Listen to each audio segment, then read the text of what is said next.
여러분들 우리 몸에 가지고 있는 아주 좋은 반드시 있어야 할 기능이긴 하지만 좀 싫은 것 중에 하나가 어떤 기능이냐면 바로 통증입니다. 그렇죠? 우리가 몸에 이상이 생겼을 때 통증이 오면 아프다라고 하면서 우리가 아픔을 느낄 때 무엇이 잘못됐다라고 하는 것을 느낍니다. 바늘이 찔리면 아프고 뜨거운 것에 데이면 뜨거운 통증을 느끼게 되는 것이죠. 그런데 의학적으로 무서운 병 중에 하나는 뭐냐면 통증을 느끼지 못하는 무통각증이라고 하는 것이 있다고 합니다. 몸이 분명히 잘못되어서 통증이 생겨야 하는데 몸이 잘못되었음에도 불구하고 통증을 느끼지 못해서 치료 시기를 놓쳐버려가지고 더 큰 병을 키우게 되는 그런 무서운 병이라고 합니다. 우리 장기 가운데서도 통증이 좀 무딘 장기들이 있어요. 그래서 예를 들어서 간은 이미 간에서 통증이 생기면 이미 그때는 제법 병이 진행이 되는 것을 우리가 이렇게 잘 알고 있습니다.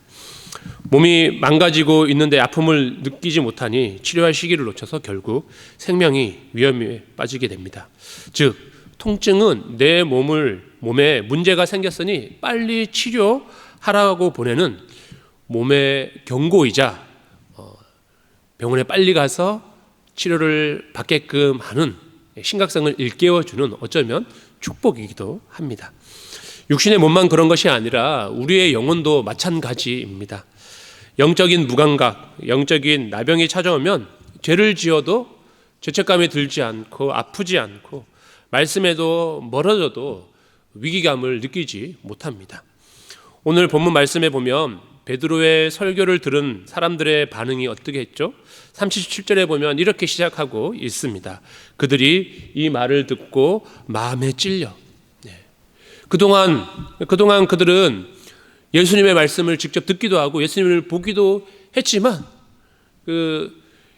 예루살렘의 많은 사람들이 영적인 감각이 둔하여지고 통증을 느끼지 못하는 그런 영적 무감각으로 인하여서 예수님을 십자가에 못 박았습니다. 그런데 성령의 역사로 인하여서 하나님의 말씀이 선포되어지자 그들의 마음이 찔려 영혼의 통증을 느끼고 회개에 이르게 되었습니다. 오늘 이 밤 우리에게도 이 마음의 찔림, 즉 영적인 통증이 회복되게 되기를 간절히 소망합니다.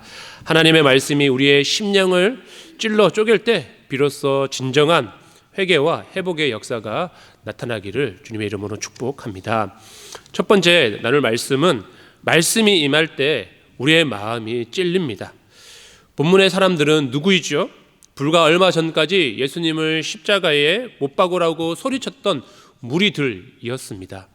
그들은 자신들을 생각하면서 자신들은 정의롭다라고 여기고 율법을 잘 지킨다고 자부했던 자신들 스스로에 대해서 의롭다고 여기고 있었던 사람들이었습니다.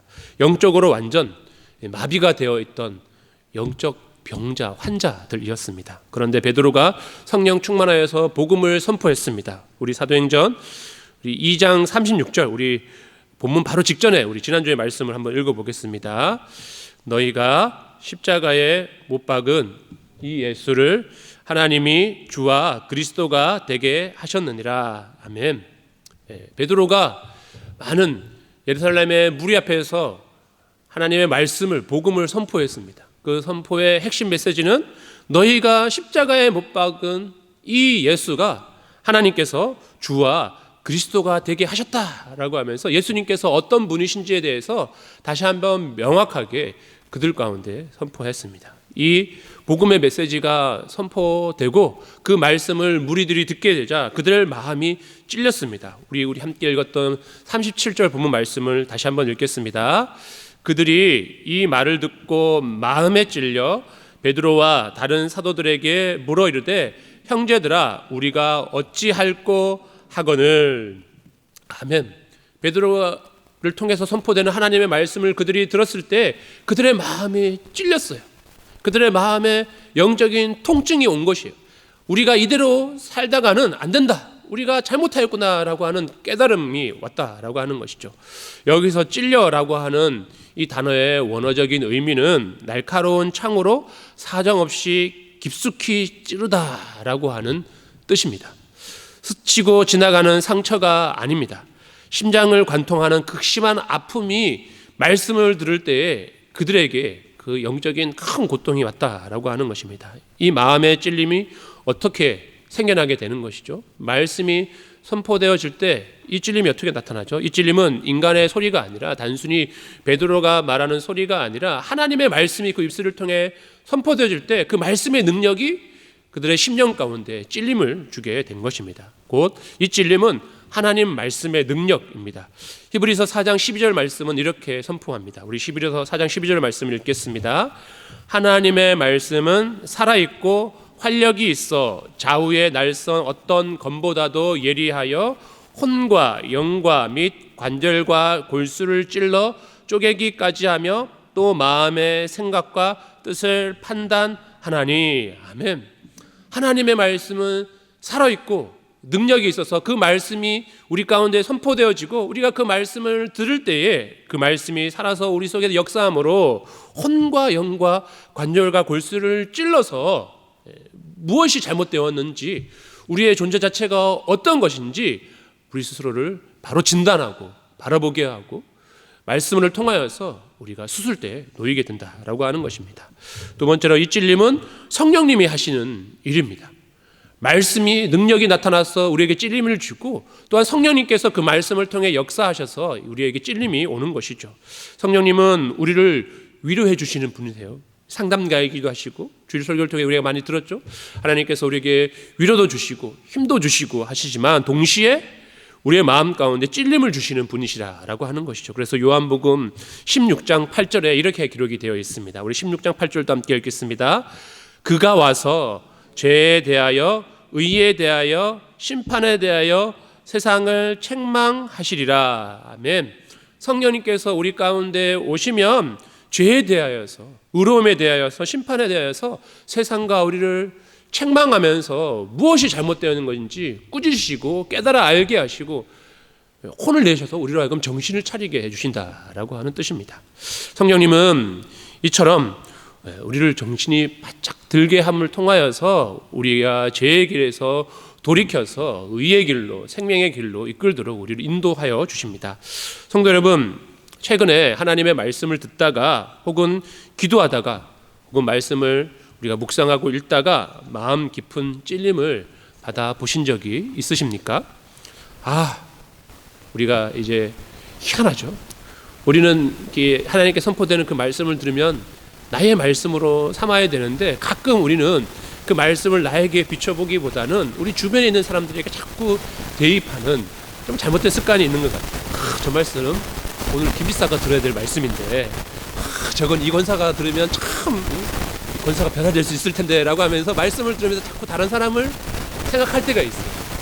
아니죠. 우리가 하나님의 말씀을 듣고 대할 때는 이 말씀은 다른 주변에 있는 사람에게 주는 정죄의 말씀이 아니라 오늘 내게 주시는 레마의 말씀으로 받아들일 줄 있어야 한다라고 하는 거죠. 그런데 오늘 선포되는 그 말씀이 나의 말씀으로 삼을 수 있는 저희 여러분이 되기를 바랍니다.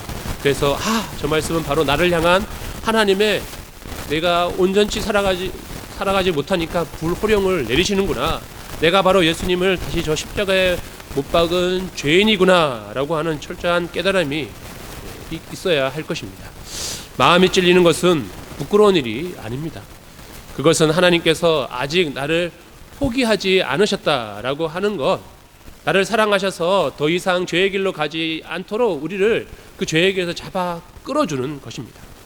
부모가 잘못된 길을 가는 그 자녀를 호되게 꾸짖고 때로 매도 때려서 똑바로 가르쳐 주는 것처럼 우리에게 그런 찔림이 오는 것은 하나님께서 우리를 사랑하신다는 증거입니다. 지금 내 영혼이 잘못되어 썩어져 가고 병들어 가고 있다면 하나님께서 우리를 수술하시겠다라고 하는 것입니다. 오늘 기도할 때 우리의 굳어진 양심과 마음이 말씀의 검에 찔려서 깨어지는 역사가 일어나게 되기를 간절히 소망합니다. 두 번째, 마음의 찔림은 진정한 회개로 이어져야 합니다. 하나님의 말씀을 듣고 막 마음이 찔리고 내가 정말 잘못 살았구나, 내가 그러면 안 되는데 하고 여기서는 마음의 다짐을 하고 회개하지만 그것이 딱 돌아가서 삶의 자리로 이것이 구체적으로 행동으로 실천되지 않으면 그것은 진정한 회개가 아닙니다. 마음의 창이 찔린 것 같은 아픔을 느낀 무리들이 사도들에게 부르짖습니다.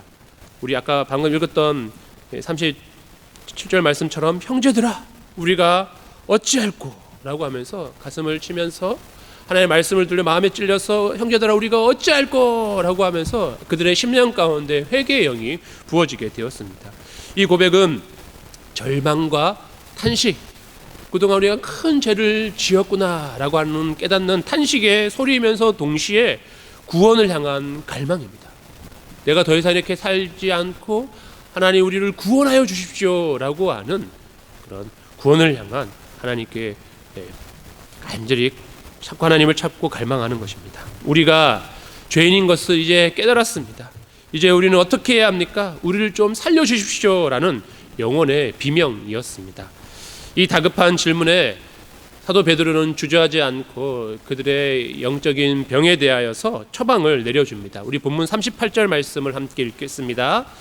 베드로가 이르되 너희가 회개하여 각각 예수 그리스도의 이름으로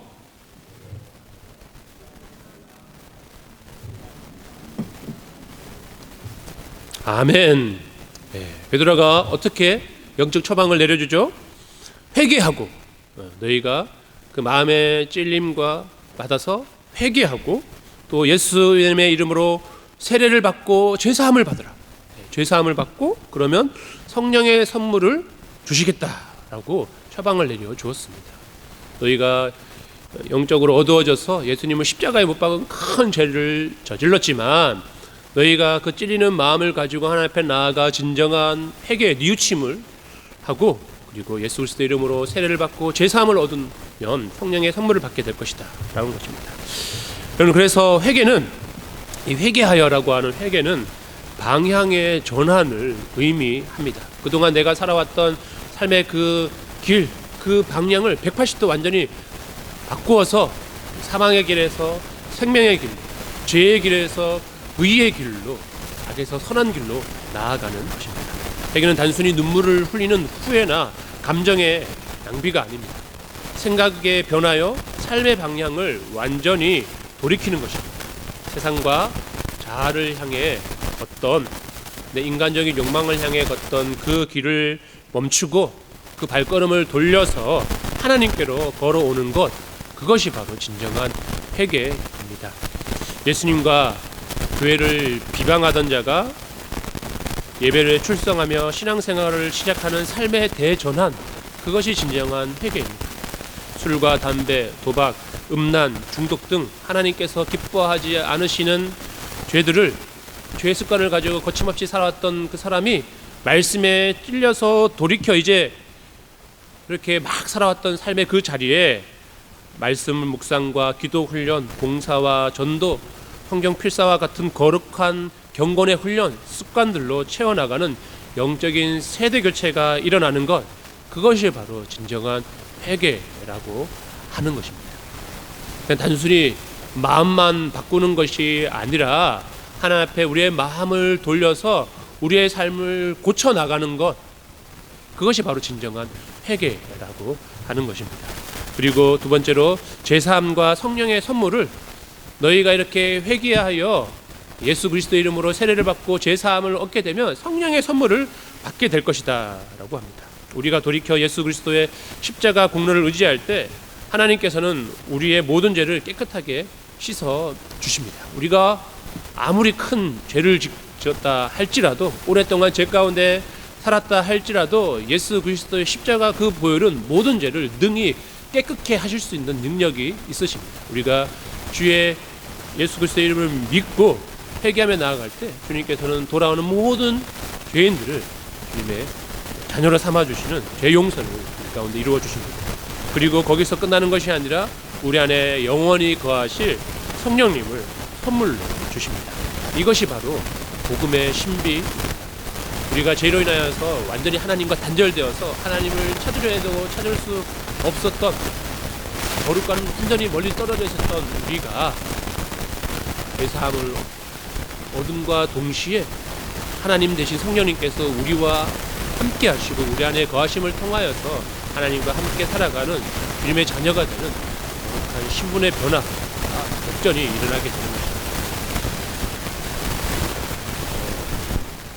여기서 우리가 좀 한 가지를 우리가 좀 기억하고 구분하고 넘어가야 될 것이 있는데, 그것이 뭐냐면, 오늘 우리가 죄사함을 얻을 때 하나님께서 우리에게 성령의 선물을 주신다라고 하시는데, 이 성령의 선물은 성령 세례입니다. 그래서 우리가 성령 세례와 성령 충만에 대해서 조금은 이론적으로 구별해서 알 필요가 있어서 잠깐 설명을 드리려고 하는데요. 여기서 말하는 성령의 선물은 아까 성령 세례라고 했는데, 성령 세례가 특히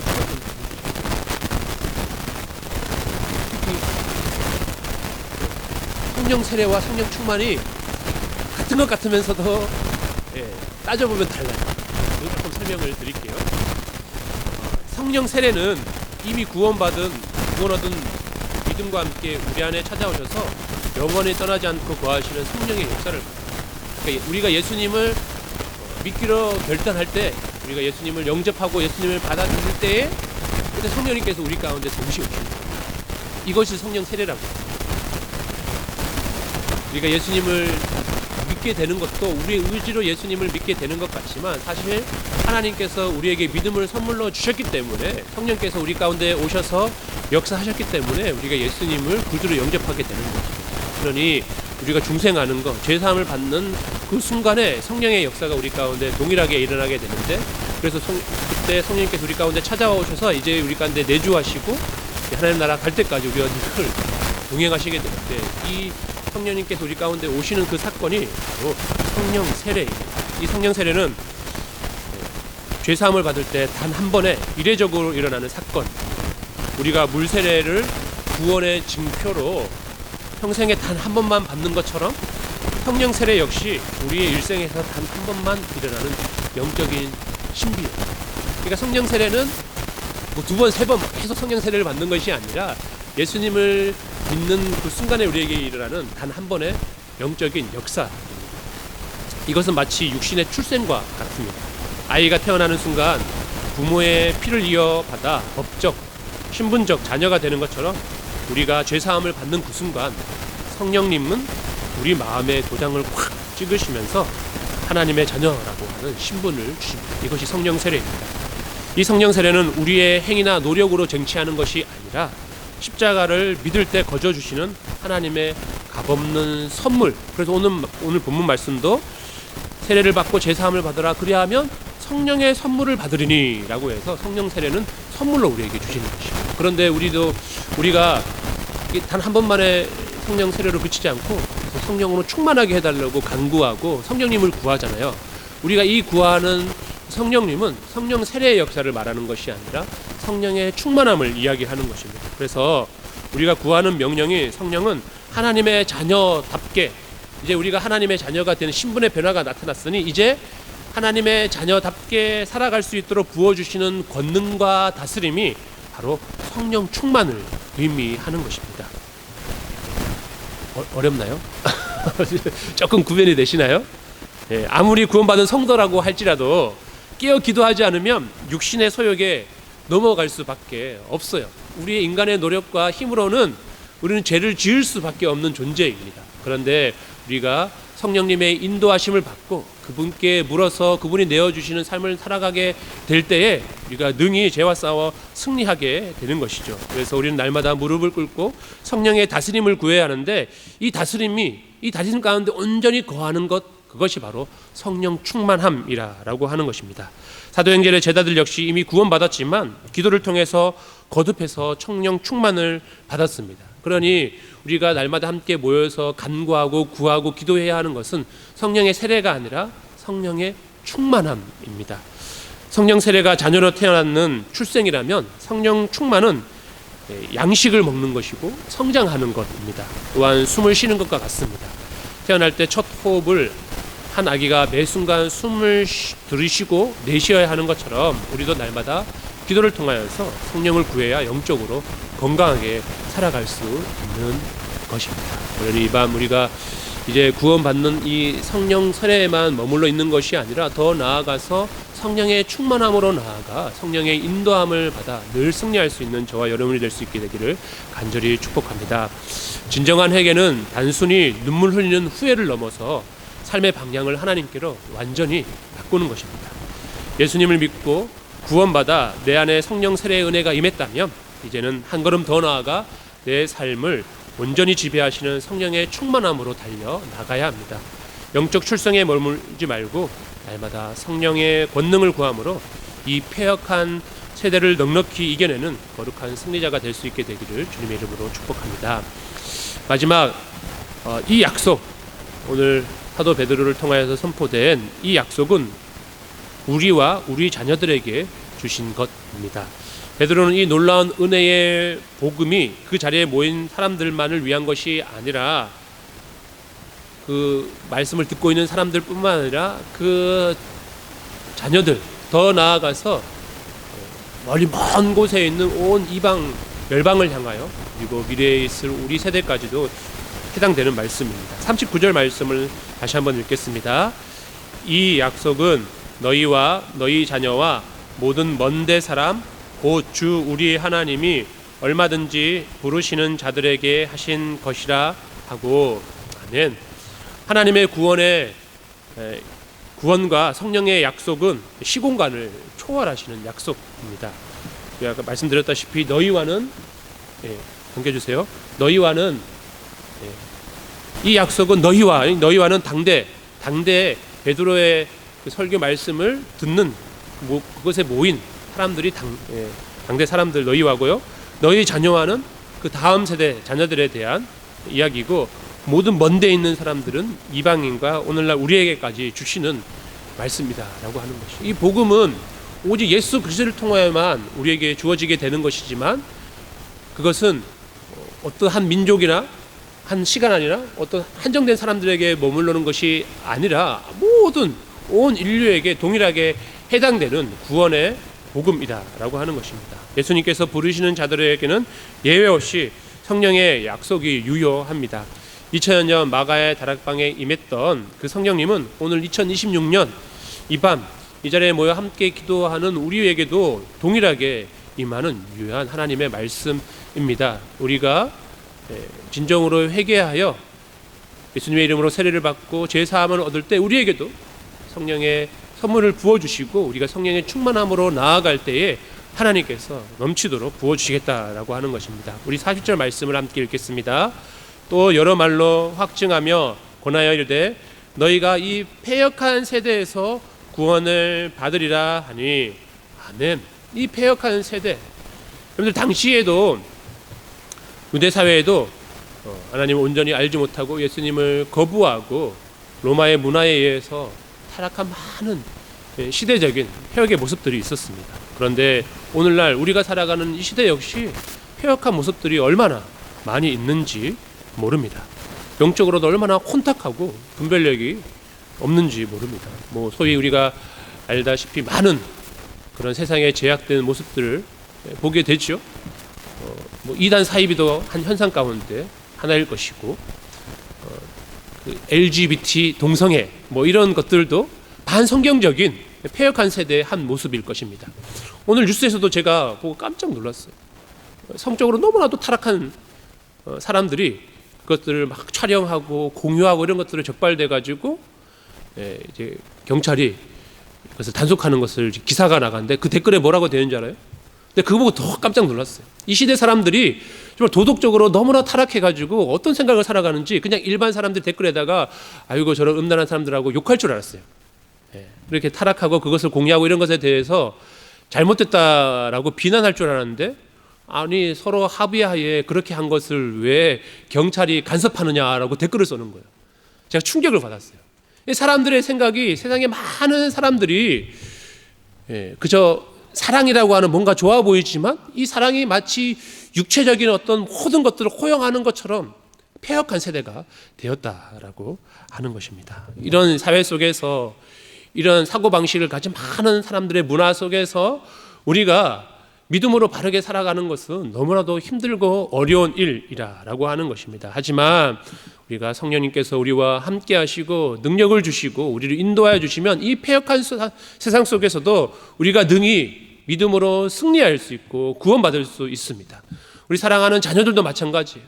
우리 자녀들에게 이 말씀을 가르치고 성령님의 역사가 나타나도록 우리가 간구하며 기도할 때 우리 자녀들도 이 패역한 세대에 물들지 아니하고 오히려 이 패역한 세대를 변화시켜 나아가고 변혁시켜 나아가는 하나님의 일꾼들로 세워줄 수 있습니다.